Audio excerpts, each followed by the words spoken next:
Menteri Keuangan Sri Mulyani melantik 22 pejabat eselon 1 termasuk Jaka Pudi Utama sebagai Dirjen Bea Cukai dan Bimo Wijayanto sebagai Dirjen Pajak.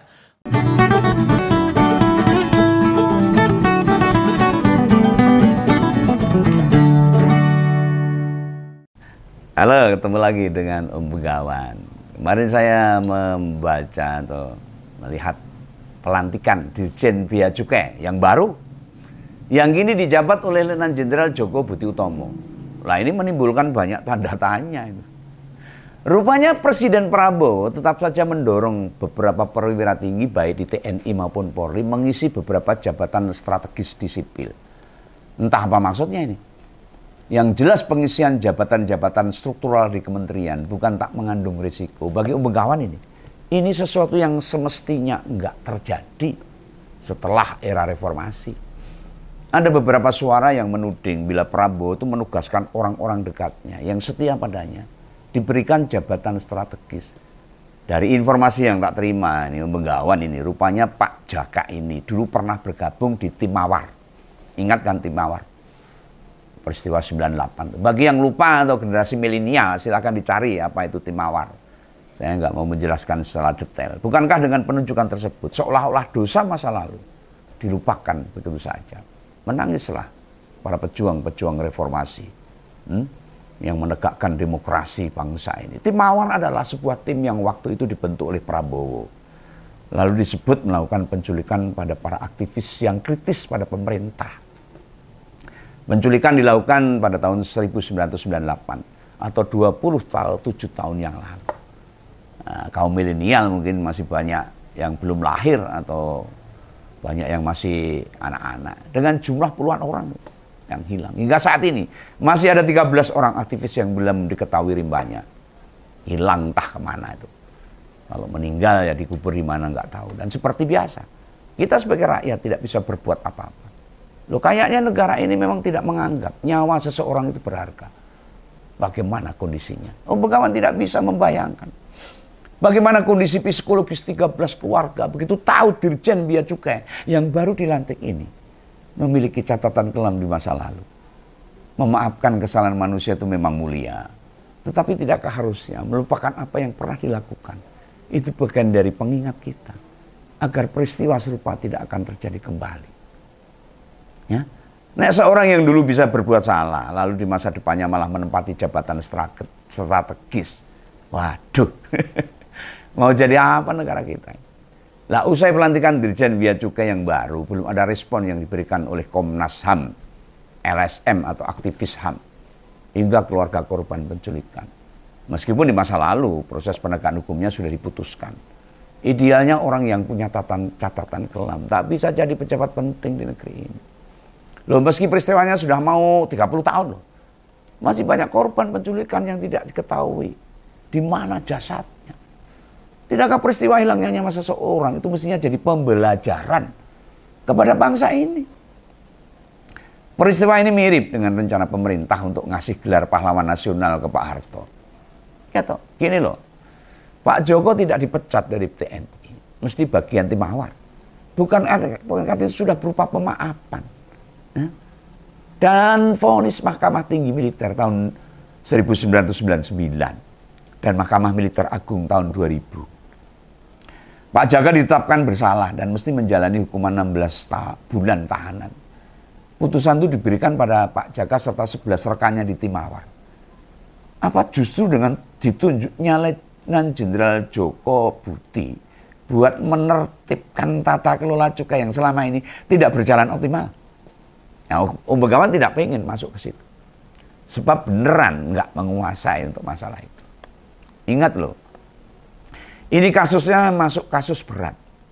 Menyangkut hilangnya nyawa seseorang manusia. Bukankah bikin kita merinding? Orang yang pernah terlibat kasus menghilangkan nyawa bisa menempati jabatan tinggi di kementerian. Bila nyawa manusia saja mudah dihilangkan. Lah terus, nah itu hanya bentuk barang. Berupa uang, bukankah akan jauh lebih berani? Ini hanya kalkulasi atau pendapat Om Begawan, tidak menuduh.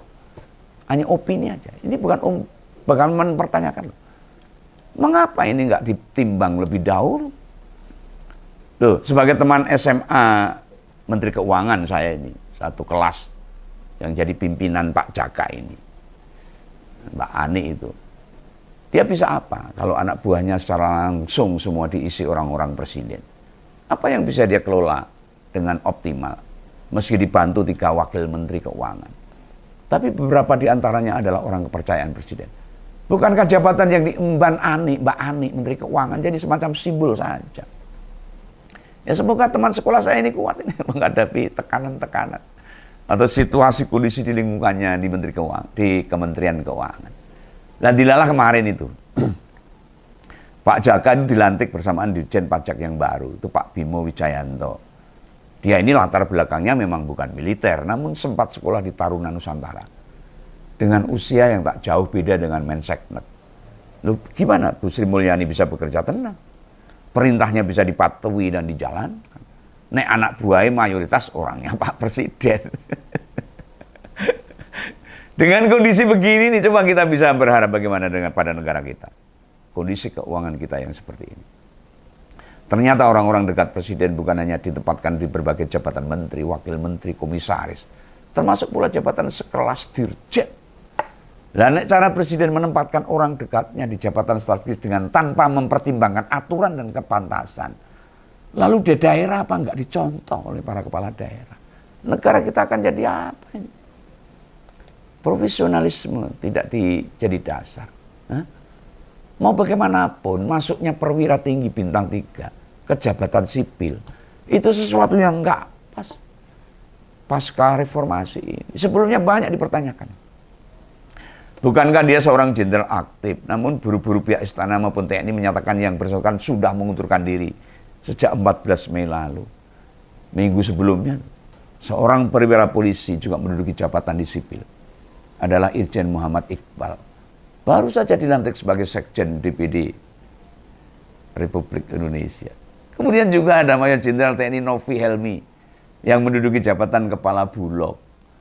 Beberapa perwira yang lain juga mengisi posisi yang selama ini dipegang oleh sipil. Nah, keputusan Pak Prabowo menempatkan banyak prajurit TNI Polri di berbagai jabatan sipil. Nampaknya juga meniru kebijakan Jokowi. Hanya saja Jokowi hanya menempatkan para petinggi Polri di jajaran Irjen Kementerian sekaligus menjabat kepala daerah. Di sisi lain, memang sudah ada itu undang-undang TNI baru yang mengatur ada 15 kementerian di lembaga yang boleh ditempati oleh militer aktif. Loh, bukankah seharusnya dengan penambahan kementerian yang bisa dijabat militer itu sudah cukup toh? Lah menumpuknya banyak perwira tinggi militer dan Polri terjadi sewaktu Jokowi jadi presiden. Dia memilih Panglima TNI dan Kapolri dengan memotong hingga 2 generasi. Akibatnya apa? Generasi yang lebih senior di atas Panglima TNI Agus Subianto dan Jenderal Listio Sigit kayak tidak mungkin dipertahankan di institusi TNI dan Polri. Lu bagaimana bisa perwira senior jadi anak buah adik-adik tingkat mereka sebelumnya? Nah, kondisi ini memaksa TNI Polri terkesan mencarikan jabatan di luar institusi agar tidak membebani psikis komandan kesatuan atau komandan di teritori. Artinya apa?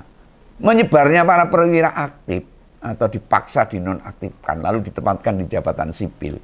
Itu tidak hanya faktor profesionalisme atau lebih dikenal dengan merit system. Coba bila kita mau jujur atau mencermati loh, latar belakang posisi yang pernah ditempati oleh Pak Jaka, apakah layak atau tepat jabatan Dirjen Bea Cukai ini memang diberikan padanya? Ini kan pertimbangan, ini masukan dari rakyat. Jabatan Pak Jaka sebelumnya itu adalah Sekretaris Utama BIN, Badan Intelijen Nasional, sejak Oktober tahun lalu. Lalu pada Juni sampai Oktober menjabat Irjen Kementerian Pertahanan. Lalu November 2023 sampai Oktober 2024 kemarin menempati sistem asisten intelijen Panglima TNI.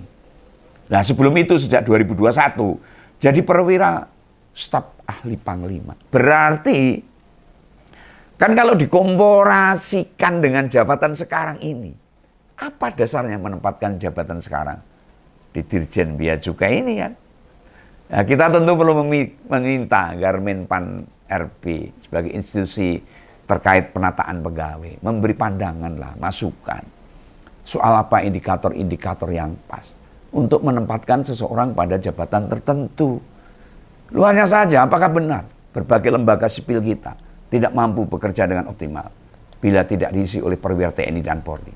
Apakah sanksi dengan jabatan dari sipil? Yang juga sangat krusial disodorkan, bagaimana bisa seorang prajurit TNI masuk pada kementerian teknis yang berkaitan dengan tata kelola keuangan? Bukankah urusan seperti keuangan, kesehatan, BPS, Kementerian Pertanian, Kementerian PU, Kementerian Pendidikan, idealnya mesti diisi oleh pejabat-pejabat karier toh. Mengapa begitu? Sebab kementerian yang sudah tak sebut tadi itu memang menangani perkara teknis yang tidak boleh sembarang diisi dari luar. Ini kalau Pak Prabowo bisa mendengarkan saran saya. Ibaratnya loh, seorang prajurit TNI Angkatan Udara nggak bisa ditempatkan begitu saja untuk ngurusin internal di TNI Angkatan Darat. Jadi level seorang perwira tinggi TNI yang bisa menjabat di posisi dirjen maupun irjen, seolah-olah kualifikasinya militer kita itu lebih baik dibandingkan sama seorang sipil. Apakah kita pernah ingat? Selama ini Menteri Pertahanan itu selalu dipegang oleh militer. Hanya Profesor Mahfud dan Matori Abdul Jalil saja yang pernah menjabat Menteri Pertahanan yang statusnya sipil. Selain mereka semua dipegang oleh TNI. Ini tingkatannya menteri dan tidak bisa sembarang diisi sama sipil. Loh, kalau posisi pembantu presiden langsung sebagai menteri atau wakil menteri, silakan saja diisi TNI Polri. Sebab sifatnya manajemen. Nah, sedangkan di bawah menteri, yakni dirjen, irjen, selayaknya diisi oleh pejabat karier. Dengan masuknya perwira TNI, istilahnya nyebrang ke dirjen bea cukai di masa mendatang nih, sangat dimungkinkan akan lebih banyak lagi perwira-perwira TNI Polri yang mengisi bawahan menteri langsung. Nah, situasi ini merusak alur karier ASN di mana dia bekerja. Jabatan struktural itu tertinggi seorang pegawai negeri tentu menjadi direktur jenderal di kementerian atau bisa di sekretaris jenderal sebuah lembaga ya, seperti DPR, DPD atau MPR. Namun bila posisi itu diisi oleh TNI Polri, maka kesempatan pegawai struktural yang punya kesempatan naik jabatan tentu akan tertahan. Loh, apakah situasi ini mau dibiarkan saja atau ditata ulang agar negara kita itu akan lebih baik dalam masa-masa yang akan datang? Inilah masukan untuk Pak Prabowo. Semoga tidak salah paham. Salam Begawan, salam mengompol. Jangan lupa subscribe. Sampai jumpa. Dadah.